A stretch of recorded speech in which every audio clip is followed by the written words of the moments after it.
Radio Educación presenta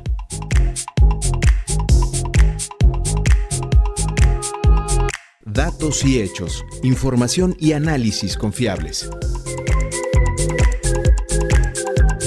Hoy charlaremos con el historiador Alberto Betancourt, catedrático de la UNAM, acerca de la figura histórica de Robert Oppenheimer y la bomba nuclear. El Día Internacional de las Poblaciones Indígenas es nuestro reportaje. Víctor Bárcenas comentará acerca de los pleitos y desencuentros en el Frente Amplio por México y su candidatura presidencial. En nuestro comentario internacional, el caos en Níger, la eterna lucha por África. Disfrute de nuestra selección musical. Viernes 11 de agosto. Les saluda Alma Lilia Martínez a nombre de todo el equipo de producción. Acompáñenos en Datos y Hechos, información y análisis confiables los siguientes minutos con lo más relevante de la información generada en esta semana. Usted puede ponerse en contacto con nosotros a través de un mensaje por WhatsApp al número 55 12 33 29 15 o llame al 55 41 55 10 60. Nos interesa su opinión. Escuchemos la entrevista. Adelante.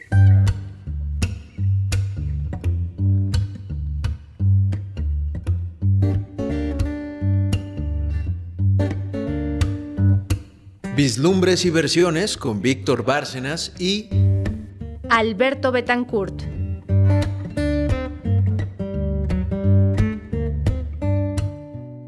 La figura del científico estadounidense Robert Oppenheimer ha resonado estos días por el estreno mundial de la película del cineasta Christopher Nolan, que da cuenta del proyecto Manhattan, mediante el cual se consolidó la investigación científica que culminó con la construcción de la bomba atómica. Oppenheimer es el título de la cinta y es un buen pretexto para conversar esta tarde con el doctor Alberto Betancourt, historiador y profesor de la Facultad de Filosofía de la UNAM. Doctor Alberto, ¿cómo estás? Buenas tardes, bienvenido. Hola Víctor, ¿qué tal? Qué gusto saludarte, qué gusto poder platicar con la audiencia de Radio Educación. Alberto, cuéntanos, ¿cómo podemos mencionar la figura histórica de este científico de la calidad de Robert Oppenheimer? ¿Qué importancia tiene? Tiene una enorme importancia debido a que él coordinó el esfuerzo del proyecto Manhattan por construir lo que en ese tiempo se conocía como la bomba. No tenía todavía un nombre preciso. En el momento en el que se reúnen todas las condiciones para realizar la primera detonación atómica de la historia, el artefacto era conocido simplemente así como la bomba. Fue un artefacto tecnológico que requirió de la participación de más de 100,000 personas, de $2,000 millones, de 18 premios Nobel, de algunas de las figuras más importantes de la física, no solamente en los Estados Unidos, sino en el mundo. Robert Oppenheimer coordina ese esfuerzo y el día que deciden realizar la detonación, que es programada para el 16 de julio de 1945, la verdad es que ninguno de los científicos que participaron en el proyecto, y mucho menos los militares, tenían una idea clara de la magnitud de la detonación y de muchos de sus efectos. Yo tuve la oportunidad de asistir a una mesa redonda que se realizó en la Academia Nacional de Ciencias de los Estados Unidos en Washington, D.C., el 16 de julio de 1995 para conmemorar el aniversario de la prueba Trinity. Ahí tuve pues la oportunidad de conocer a varios de los integrantes del proyecto Manhattan que todavía vivían en esa época y que rindieron su testimonio en ese momento. Me tocó, por ejemplo, conocer a Edward Teller personalmente, a Philip Morris, y yo escuché decir a Philip Morris, uno de los científicos participantes en el proyecto Manhattan, que cuando ellos detonaron la bomba tenían una enorme cantidad de dudas respecto a la forma en que ese artefacto iba a explotar y los efectos que eso iba a tener. Él mismo aclaró que, por supuesto, quedaba claro que iba a ser una detonación de una magnitud sin precedentes, pero decía que no tenían idea, por ejemplo, de cómo se iban a comportar cierto tipo de rayos al atravesar un cristal o al pegar en un cierto tipo de metal, de tal manera que cuando se realiza la prueba, pues existen todavía una gran cantidad de incógnitas científicas. En esa misma ocasión, en la mesa redonda celebrada en la Academia Nacional de Ciencias, uno de los participantes, el doctor Ariun Mahijani, cuestionó el hecho de que la detonación se realizó a pesar de la advertencia que hizo el médico del proyecto Manhattan, en el sentido de que el servicio meteorológico les había avisado que ese día habría una gran tormenta y que consecuentemente ello dispersaría de manera muy peligrosa los contaminantes arrojados por el hongo atómico y por la enorme nube radioactiva que se formaría. Sin embargo, existía una gran prisa por parte de los militares por realizar la prueba, debido a que en ese momento el presidente de los Estados Unidos, Harry S. Truman, se encontraba en Potsdam, Alemania, en una reunión con Churchill y con Stalin, pues planeando prácticamente cómo iba a ser la última fase de la guerra, el combate contra Japón, al que se incorporaba la Unión Soviética, y decidiendo el mundo de la posguerra. Y Harry S. Truman quería contar con ese artefacto, con esa nueva bomba para la negociación diplomática, de tal manera que, según el testimonio de los propios científicos que participaron directamente en el proyecto Manhattan y en la prueba Trinity, a pesar de las advertencias de los riesgos existentes por la situación de la tormenta, se decidió realizar la prueba en las primeras horas del 16 de julio de 1945. De tal manera que Oppenheimer se convierte en el padre de la bomba atómica y de todas sus contradicciones y peligros. Si gustas, puedo comentarte un poquito sobre los enormes efectos que tuvo, en principio y por lo pronto, de manera física, la detonación de la bomba en el propio territorio norteamericano y la manera en que afectó a muchos civiles que se vieron afectados en su salud por la detonación de la prueba Trinity. La prueba que fue previa al estallamiento de las bombas en Japón. Alberto, cuéntanos más bien de la figura de Oppenheimer. Ahorita vamos a ese otro terreno de las implicaciones de Trinity, pero él era un pacifista, Oppenheimer, y estaba consciente de la destrucción que implicaba lo que estaba creando con la bomba, ¿o fue engañado para lograr ese propósito?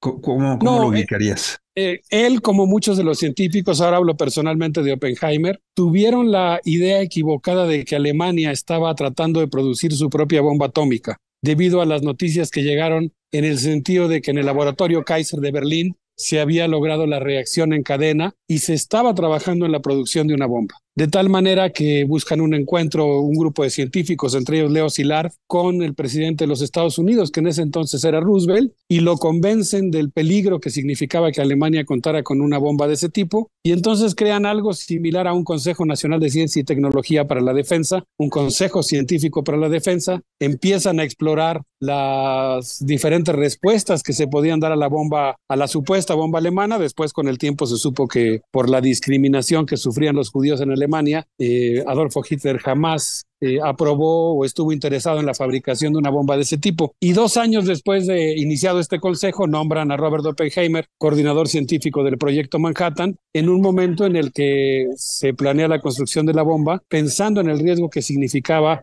un ataque alemán de ese tipo. Entonces querían ganar la carrera, y en ese sentido, en ese momento, pues Robert Oppenheimer no era pacifista, estaba muy interesado en poder, digamos, mostrar materialmente la viabilidad de las teorías que él postulaba y su posibilidad de utilizarla en un artefacto de corte militar. Obviamente los científicos tenían muchas dudas al respecto. Uno de los momentos muy interesantes de la película que tú mencionas y que recoge efectivamente un fragmento de la vida de Oppenheimer es el momento en el que tienen que discutir si la detonación atómica podría provocar el fin del mundo, si la detonación podría generar una reacción en cadena sostenida infinita, digamos, que acabara con la Tierra. Es algo que realmente que discutieron en serio. Yo acabo de leer en la revista El Boletín de los Científicos Atómicos las reflexiones que hizo el científico encargado de hacer los cálculos al respecto, que se llama Hans Bethe. A Hans Bethe le encargan que explore teóricamente y resuelva, asuma la responsabilidad además de decidir si existe algún riesgo de que la reacción atómica en cadena pudiera incendiar la atmósfera entera. Él realiza los cálculos y, como se muestra en la película, esto coincide con la realidad. Ha sido ya muy comentado por historiadores y por físicos que han visto la película y han coincidido con que así ocurrió. Hans Bethe pues dice que la probabilidad de que eso ocurra es casi 0. Y de hecho la revista El Boletín de los Científicos Atómicos publicó un artículo que 1 año después de la detonación de la bomba, Hans Bethe publicó en esa revista mostrando los cálculos. Él dice que no era descabellada la pregunta. Y esta conversación la tiene con Robert Oppenheimer. Entonces, Oppenheimer, al menos en ese momento, pues está consciente de que la fabricación de la bomba pues implicará desatar fuerzas muy poderosas. De hecho, como como se sabe, cuando ocurre la detonación de Trinity, él exclama que siente que se ha convertido en Vishnu, el destructor de mundos. Y a él le pasa lo que a muchos otros científicos que colaboraron en el proyecto Manhattan. Estaban participando en un esfuerzo para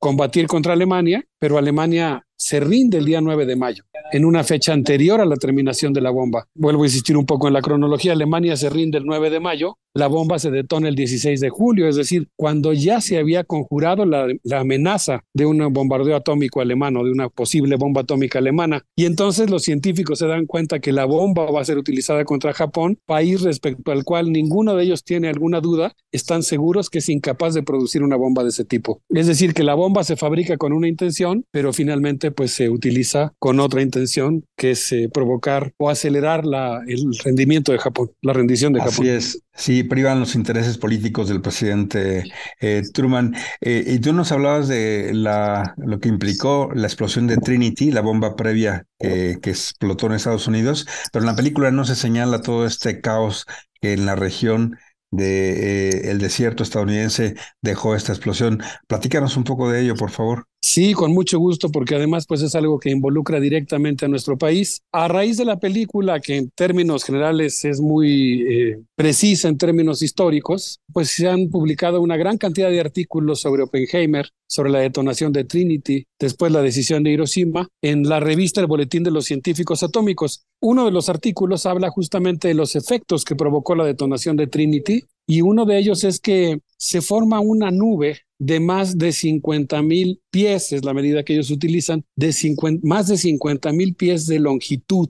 Una nube de desechos radioactivos que arrastra el polvo levantado por la detonación, ya con materiales que están contaminados por el plutonio. Esa bomba que se detona en el desierto de Nuevo México fue elaborada con 4.5 kilos de plutonio, con materiales que se producen durante la fisión nuclear, y se convierte en una nube que recorre una ruta muy larga que va a desembocar incluso al Océano Atlántico. Parte de esa nube, según lo ha planteado un estudio realizado en el año de 2010 por la Comisión de Lucha contra las Enfermedades de los Estados Unidos, una institución oficial, es una nube que puso en peligro la vida de 500,000 de personas. Incluyó 78 grandes poblaciones urbanas, entre ellas 3 grandes ciudades, 13 condados de los Estados Unidos, pero algo que llama mucho la atención es que también esa nube radioactiva puso en riesgo a Ciudad Juárez, Chihuahua.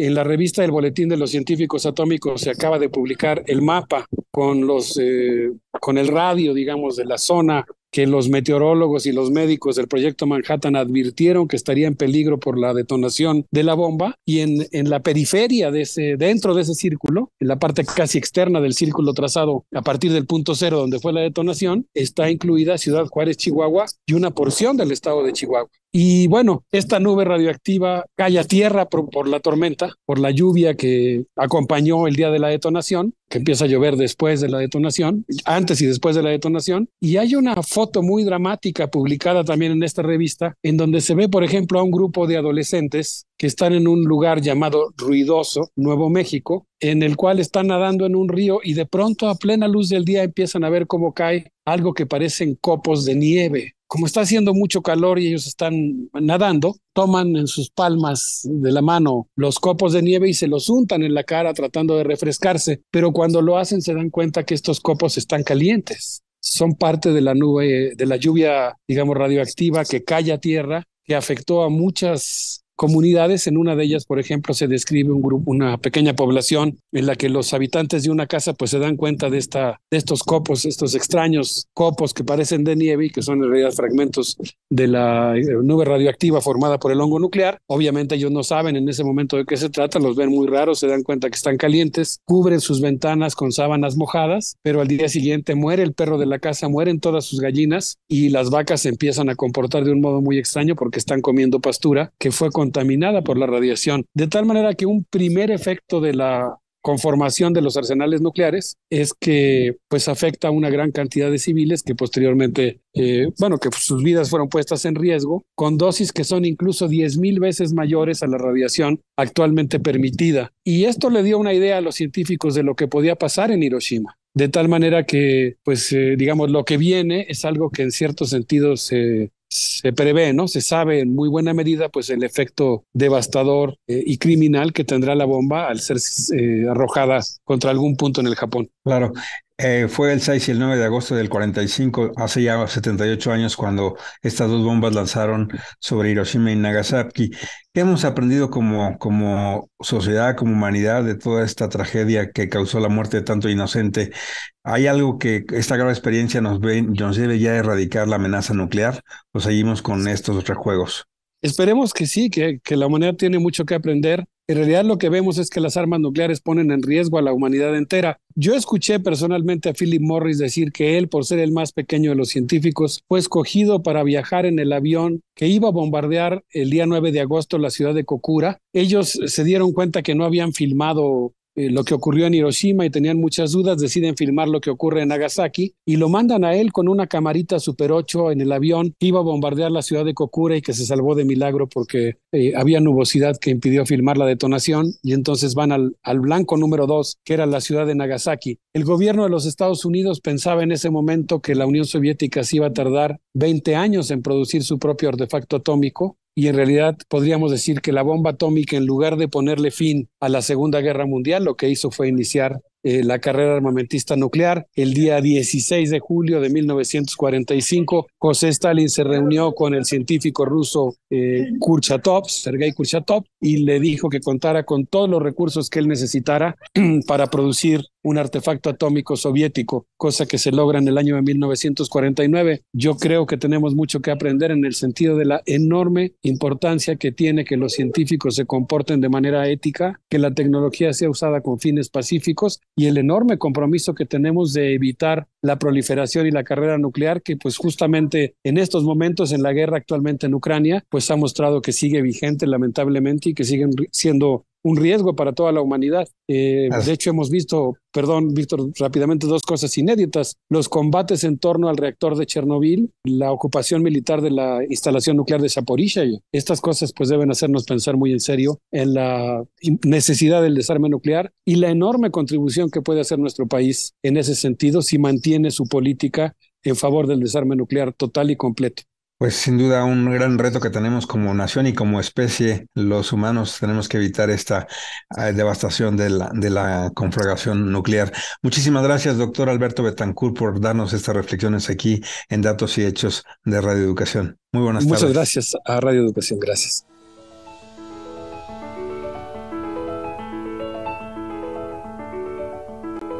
No lo van a impedir las golondrinas, ni ventanales rotos, ni lunas nuevas, ni todos los andamios, ni las hormigas, ni flores, ni herejías, ni colmeneras.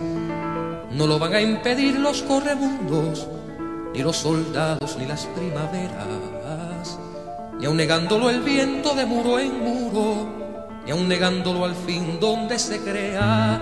No lo van a impedir ni anden ni esquina, ni el temor de la Virgen si oscurece, ni el humo de las calles si llovizna, ni el canto del verano que anochece. No lo van a impedir ni el falso amigo, ni el que alimenta el cepo y la tortura, ni el pequeño ladrón de mano fría, ni el terrible Don Juan de cara dura. No lo van a impedir ni moralistas, ni el indiscreto encanto del embrujo, ni ausentes millonarios, ni arribistas, ni aspirantes al hacha del verdugo.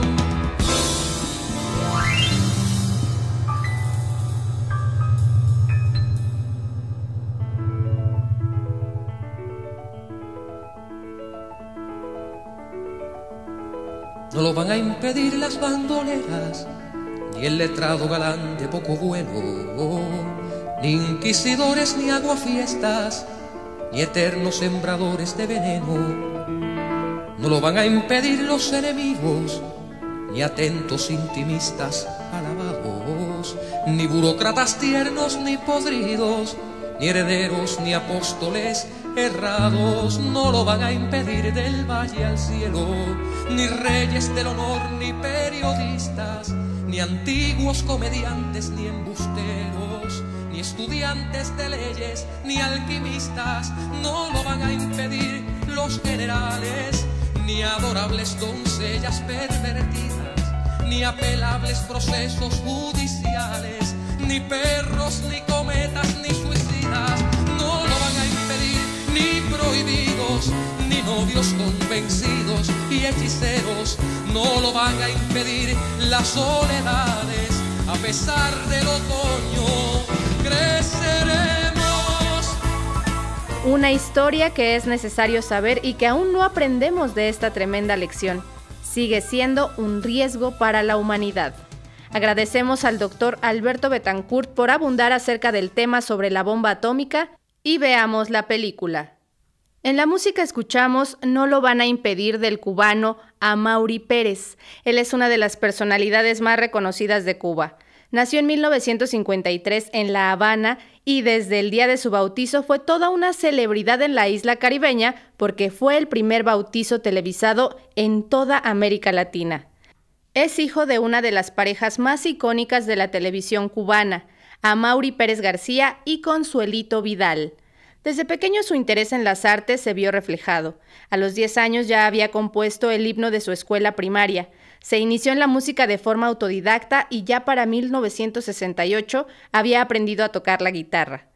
También a su escasa edad comenzó a debutar como actor en programas infantiles de la revolución de su país. Amaury Pérez logró definir su estilo musical después de conocer en 1971 a cantautores como Silvio Rodríguez, Pablo Milanés, Sara González, Noel Nicola, entre otros. Del mismo modo, también musicalizó poemas de autores cubanos como José Martí, Nicolás Guillén o Miguel Hernández. De esta forma, su composición se fue definiendo dentro del género Nueva Trova. Además de ser el autor e intérprete de sus canciones, realiza los guiones escenográficos de sus propios conciertos. Ahora demos paso a nuestro reportaje.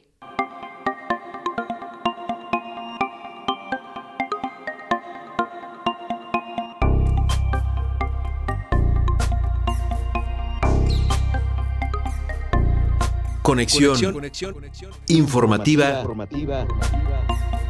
con Elizabeth Montes.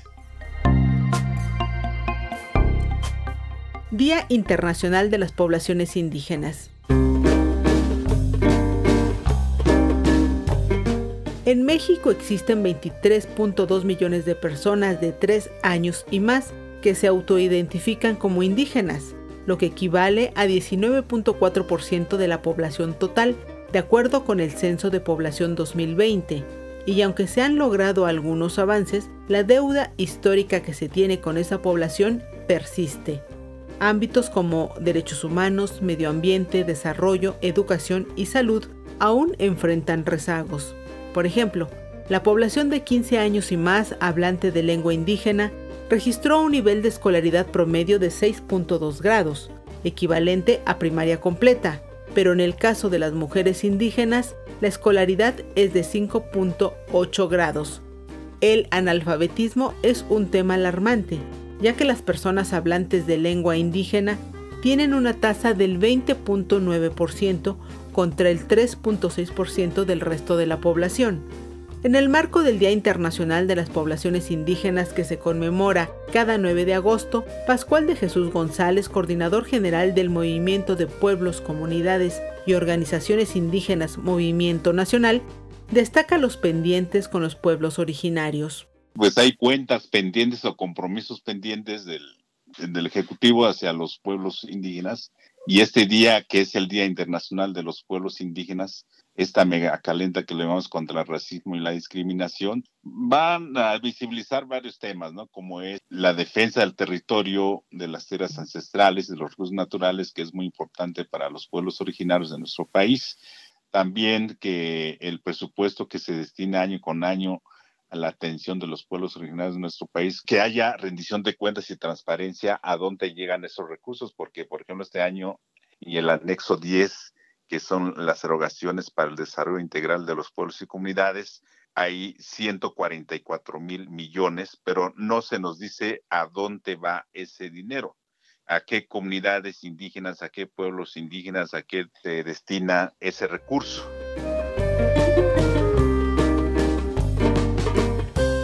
Este Este año, el tema del Día Internacional de las Poblaciones Indígenas se enfocó a la juventud indígena como agente de cambio para la libre determinación y pone especial hincapié en la transición verde, la justicia y la relación entre generaciones.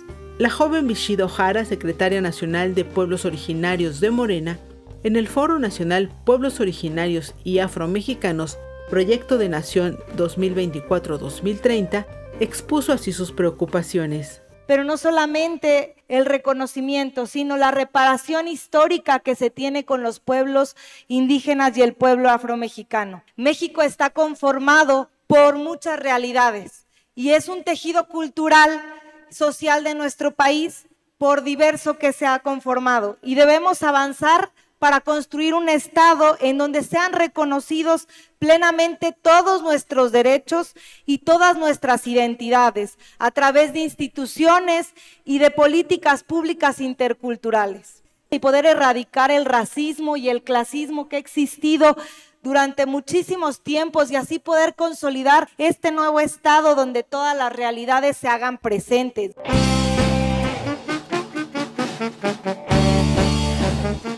En ese mismo foro, Adelfo Regino Montes, titular del Instituto Nacional de los Pueblos Indígenas, reconoció que reivindicar los derechos de nuestros pueblos originarios y hacer que su voz sea escuchada pasa por una reforma constitucional. La necesaria y justa reforma a nuestra Constitución y a nuestras leyes. Todo esto que hoy estamos platicando, para que perdure en el tiempo y en el espacio, necesita convertirse en norma constitucional y legal, porque no va a faltar quien quiera retroceder en esta nueva visión de gobierno.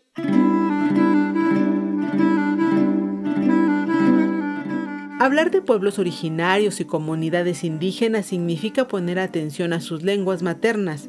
En nuestro país, más de 7 millones de personas son hablantes de lengua indígena y las entidades con mayor porcentaje de población hablante de lengua indígena son Oaxaca, Chiapas, Yucatán y Guerrero. Entre las lenguas que más se hablan, destacan el náhuatl, maya, celtal, tzotzil y mixteco.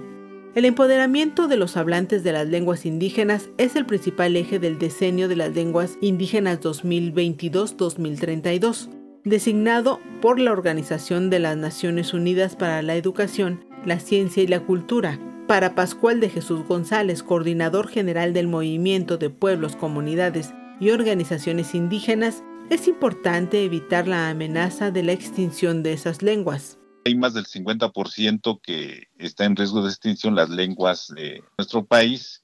El decreto de la presidencia quiere unir INALI con el INPI, ¿no? Entonces, lo que necesitamos es fortalecer al INALI para que pueda cumplir con su objetivo de preservar, revitalizar las lenguas en nuestro país, y ese es el mensaje que nos está dando desde el Poder Ejecutivo. Pero también está el otro mensaje, que es la inauguración de la Universidad de las Lenguas Indígenas de México, pero tenemos que tener un solo objetivo, que es revitalizar y preservar las lenguas en este decenio internacional, porque de otra manera pues vamos a perder muchas lenguas en nuestro país. En 10 años, en 20 años pues ya no habrán varias de las lenguas que hoy se habla, de las 68.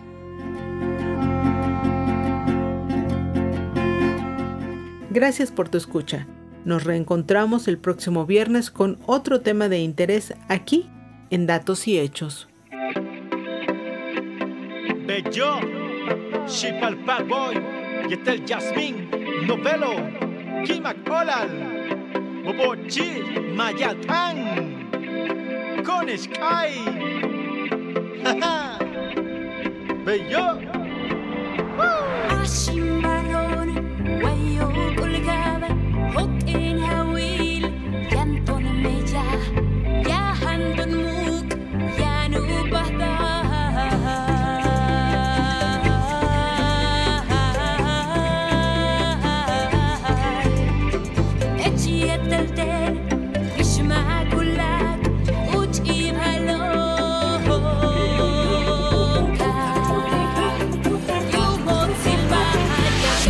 Telakin, Tuskutubikin, Waitukahil, Mayawini, Kostuhalkabna, Koshawi, Tulakale Bayano, Yatalkima Kolalka, Nibini Shiba, Tulakaluka, Kilmasewalka, Waitupitanil, Yucatán, Tuskutana, Lemayatan, Techpalewanik, Ule Basha, Konishkanik, Lemaya, Quinta Siketeli, Buxikal, Konishkanik, Palales, Konishkanik, Palales, Tulakales, Kubines, Tunahil Shock.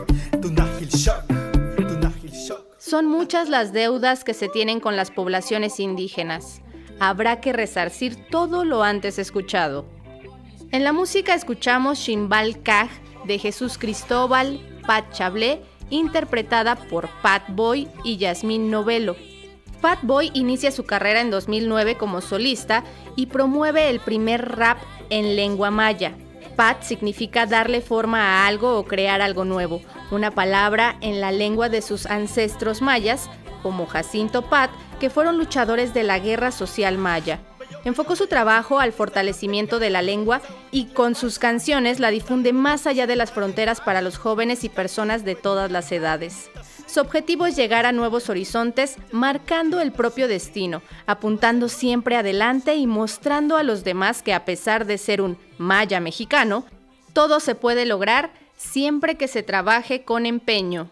Usted sintoniza en las frecuencias de Radio Educación, datos y hechos, información y análisis confiables. Puede comunicarse con el equipo de producción a través de un mensaje de WhatsApp al número 55 12 33 29 15 o marque el 55 41 55 10 60.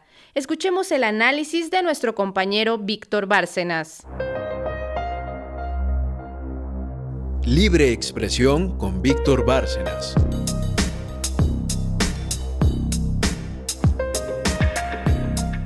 Pleitos y desencuentros en el Frente Amplio por México.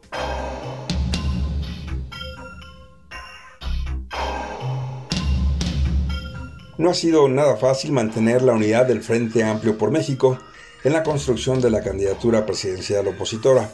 Pensaban que el odio personal que PAN, PRI y PRD tienen en contra del presidente Andrés Manuel López Obrador y su administración sería el pegamento más efectivo para caminar juntos y delinear una oferta de candidatura presidencial viable. Estaban equivocados. Desde la primera etapa del proceso, que consistía en juntar 150,000 firmas de apoyo ciudadano dispersadas en 17 entidades federativas del país, comenzaron los dimes y diretes de los aspirantes opositores. La senadora panista Xóchitl Gálvez fue la primera en poner en entredicho la certeza y legalidad de la obtención de firmas de respaldo ciudadano. Desconfió que sus contrincantes Beatriz Paredes y Santiago Krill hayan realizado un trabajo de ir con la gente directamente para obtener su respaldo, tal y como ella asegura haberlo realizado. Sobre todo después de la exposición mediática que en radio y televisión de la derecha y antigobierno le regalaron a Xóchitl Gálvez para exponer sus aspiraciones presidenciales, que además se reforzó dicha exposición con las menciones un día sí y el otro también por parte del presidente en las conferencias mañaneras para denunciar que es la candidata de la oligarquía que busca volver por sus fueros al poder.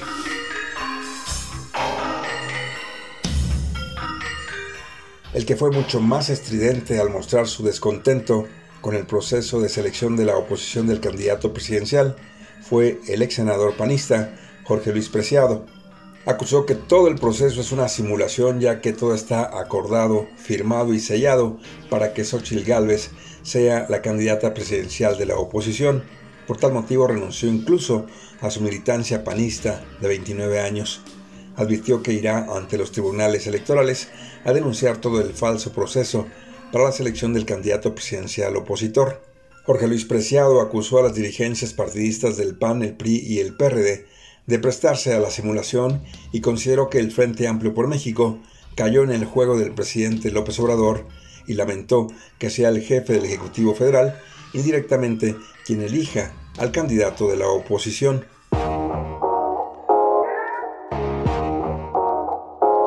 Quien también hizo berrinche y desconfió del proceso de selección del candidato opositor fue el ex jefe de gobierno de la Ciudad de México, Miguel Ángel Mancera, quien aspiraba por parte del PRD a la coordinación del Frente Amplio por México, luego de que esta semana se anunció que solamente lograron las 150,000 firmas de respaldo ciudadano en el país. Los panistas Xóchitl Gálvez y Santiago Krill y los priistas Beatriz Paredes y Enrique de la Madrid. El ex jefe de gobierno perredista comentó la resolución a través de un mensaje en sus redes sociales en el que se leía: después del anuncio de registro de 195,575 simpatías de nuestra parte dentro del procedimiento marcado por el Frente Amplio por México, a 15 minutos de la hora marcada para anunciar la continuación de la siguiente etapa, no se excluyen de continuar en el proceso. Dejo clara mi inconformidad independientemente de lo que resulte. El daño no es a la persona, es al proyecto. Lo lamento mucho. Desconozco en qué esfera de poder se tomó la decisión.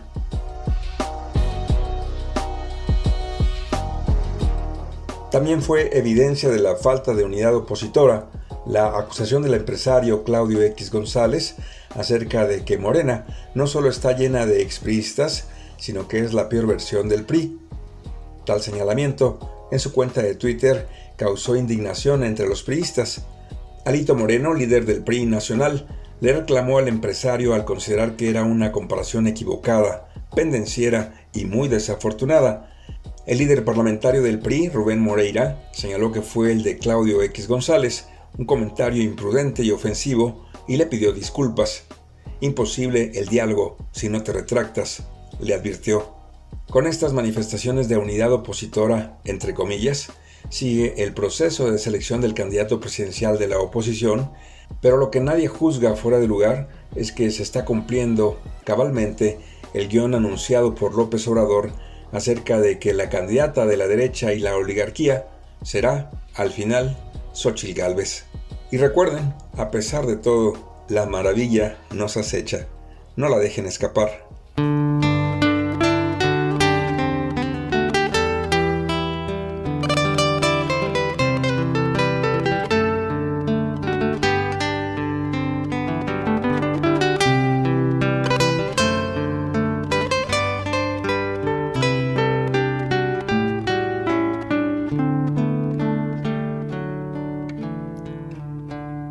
Aquí no lloró nadie, aquí solo queremos ser humanos,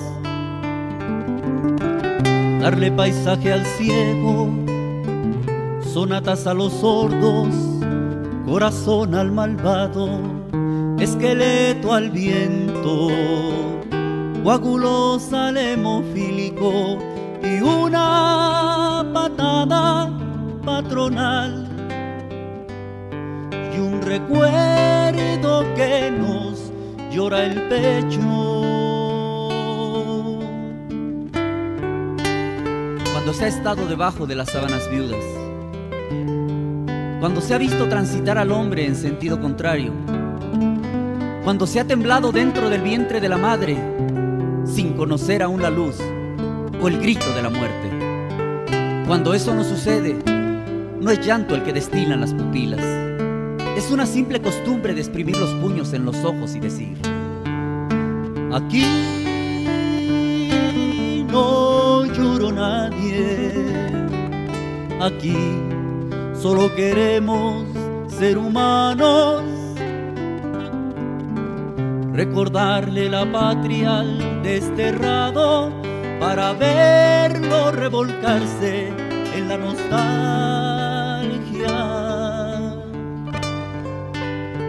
Cargar un pan en una calle de hambrientos para que se lancen a mordernos hasta el alma. Darle cara de gallina a la miseria para que la pueda devorar el hambre. Darle sabor de trigo a la saliva sola y espíritu de leche a la tormenta. Aquí no lloró nadie, aquí solo queremos ser humanos, comer, reír, enamorarse, vivir la vida, no morir sola. Cuando se ha nacido entre pañales rotos y cuando se ha crecido sin pañales. Cuando nos ha limpiado pulcramente el aparato digestivo. Cuando se nos dice, comed, comed vuestra miseria, desgraciados. Cuando eso acontece, no lloran los ojos, sino la sangre humana y lastimada. Siguen los dimes y diretes entre la oposición y sale a relucir el cobre. Y sí, al parecer lo que dijo López Obrador se va a cumplir, no sin antes el resquebrajamiento de la oposición. Aquí solo queremos ser humanos, nos dice Otto René Castillo y Fernando López, interpretada por los Magueyes. Otto René Castillo fue un poeta oriundo de Guatemala. Desde el comienzo asumió su rol de escritor con una gran responsabilidad, utilizando sus versos para luchar por sus ideales. Con tan solo 18 años de edad, debió exiliarse a El Salvador tras manifestarse en contra del golpe de Estado llevado a cabo por Norteamérica para derrocar al presidente Jacobo Arbenz, quien había sido elegido en forma democrática por su pueblo. Pero su historia apenas comenzaba, dado que luego de años de haber viajado por varias partes del mundo, regresó a su país de manera clandestina y se unió a un movimiento guerrillero. El músico, cantor y compositor guatemalteco Fernando López transitó un recorrido musical y creativo que nutre sus raíces en el estudio y experimentación de las formas musicales propias del país y de otras formas y géneros universales. Marimbista profesional y músico con estudios en el Conservatorio Nacional de Guatemala. Es momento de escuchar ¿Qué sucede en África? Adelante.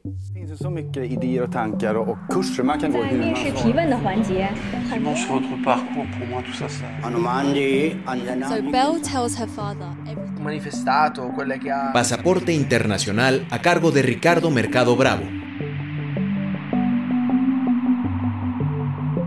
El caos en Níger, la eterna lucha por África.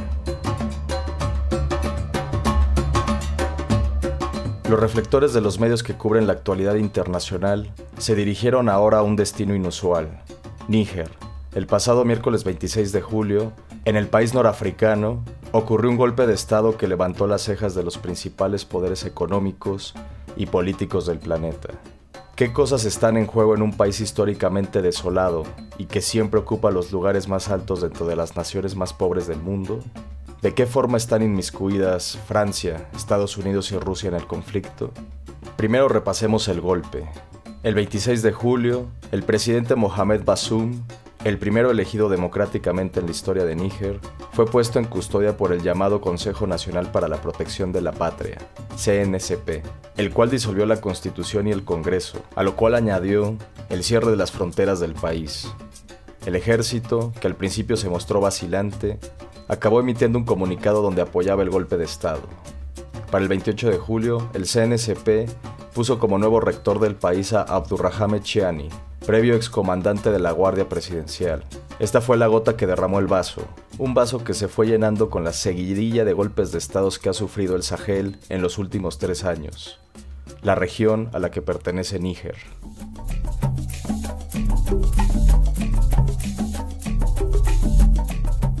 El Sahel, conocido también como el Cinturón de África, consta de un corredor de 10 países que va desde Mauritania y Senegal y que atraviesa el continente hasta Sudán y Eritrea, que se encuentra justo debajo del desierto del Sahara.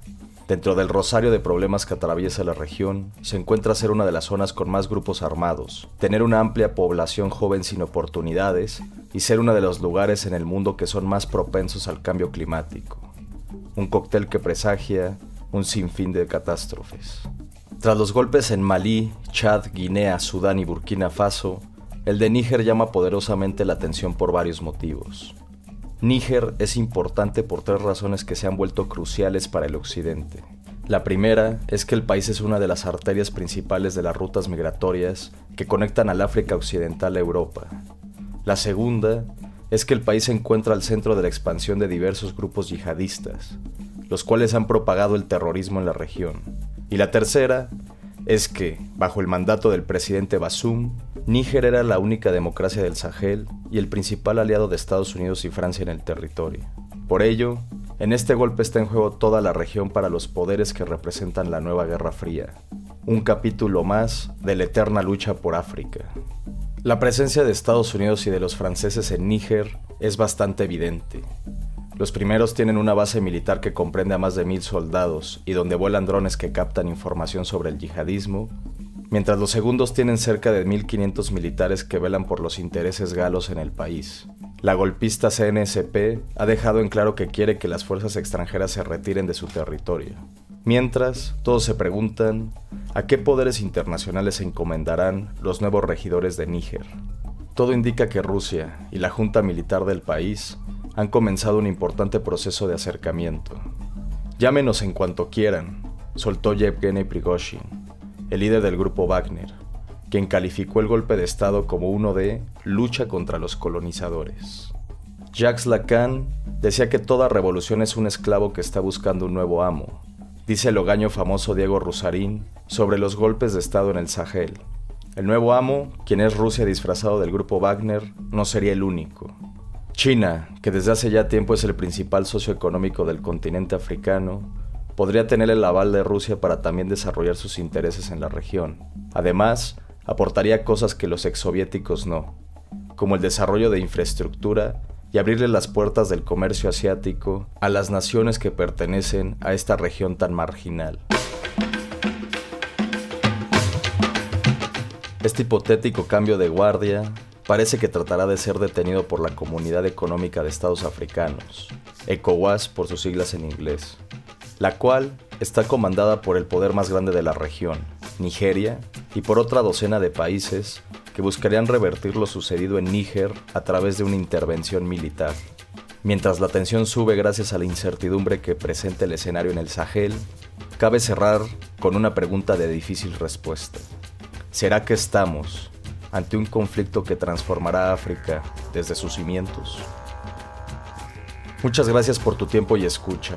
Nos encontramos en este espacio radiofónico el siguiente viernes.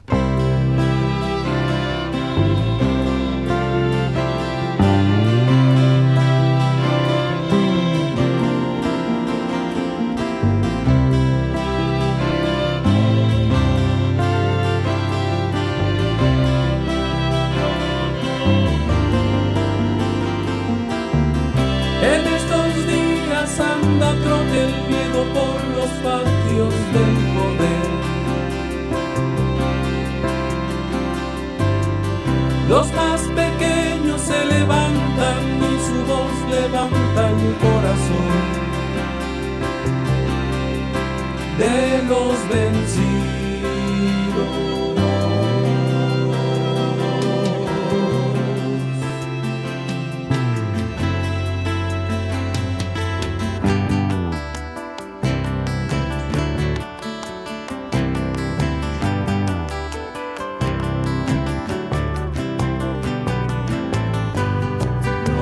Estábamos vencidos, todo lo hemos resistido. No estábamos vencidos, nuestros muertos siguen vivos. No estábamos vencidos, nuestros hijos se levantan. No estábamos vencidos, no estábamos vencidos, no estábamos vencidos. En estos días en la mesa del poder se sirve el vino, se sirve el miedo. Los más pequeños se levantan luego de 500 años de silencio. Y su voz que nos alcanza tiembla el pecho, tiembla la casa y el poder en sus palacios. No estábamos vencidos, sobrevivimos en el hambre. No estábamos vencidos, enfermos resistimos. No estábamos vencidos al desprecio de la sangre. No estábamos vencidos, no estábamos vencidos, no estábamos vencidos.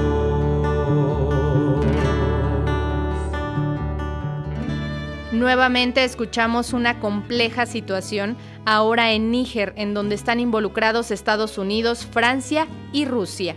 Seguiremos atentos a los acontecimientos en esa región y en especial en Níger.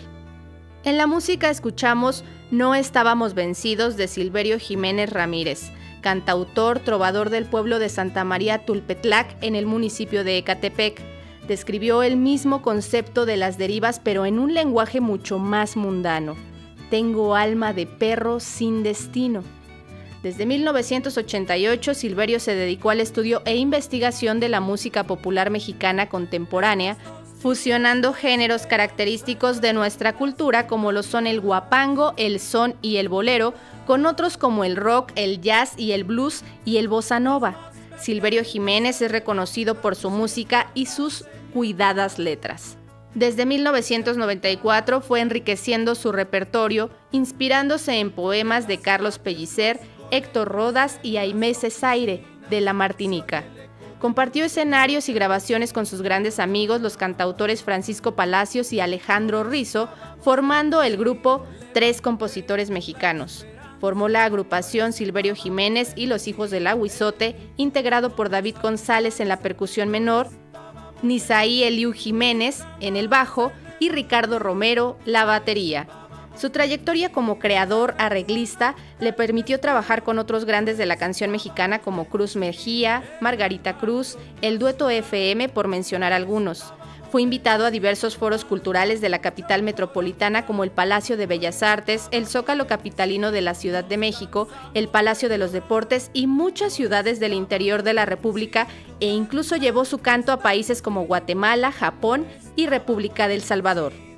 En memoria de nuestro querido amigo Silverio Jiménez Ramírez, que de manera sorpresiva elevó su canto al infinito el pasado 2 de agosto, abrazamos a su familia y amigos. Amigo alebrije, que tu renacer sea el canto en todas las latitudes del universo. Desde donde te veíamos los poetas, todo era azul. El telón era un pedazo de cielo, sosteniendo imágenes de algodón. Los pájaros tomaron asiento en los cocos de una palmera y todo era azul. Era tu voz insurgente, levantando cantos de adobe y teja sobre los sueños de la mujer y los niños de piel de tamarindo. Era tu voz silvanada entre los bosques de sauce y palacios sin monarcas ni reinas de fina porcelana. Tomaste la guitarra como tabla de surf y las olas te cautivaron desde lo azul. Ya no hay más acordes en la línea de fuego. Solo queda la metralla escrita y el eco de tu voz. Fragmento del poema Canto Azul del poeta Rafael Perger, El Salvador, Centroamérica. Llegamos al final de esta emisión. Le recordamos que puede sintonizar el próximo viernes a la misma hora Datos y Hechos, Información y Análisis Confiables, en donde analizaremos lo más relevante de los acontecimientos nacionales e internacionales. Se despide Alma Lilia Martínez a nombre del equipo de producción. Buena tarde.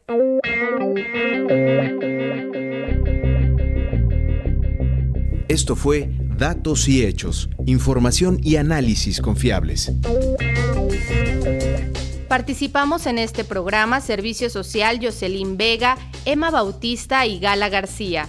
En el equipo de producción Alejandro Ramírez, Heréndira Salazar, Víctor Bárcenas, Elizabeth Montes, Ricardo Mercado Bravo, Sergio Bonilla, Alma Lilia Martínez y Laura Elena Padrón.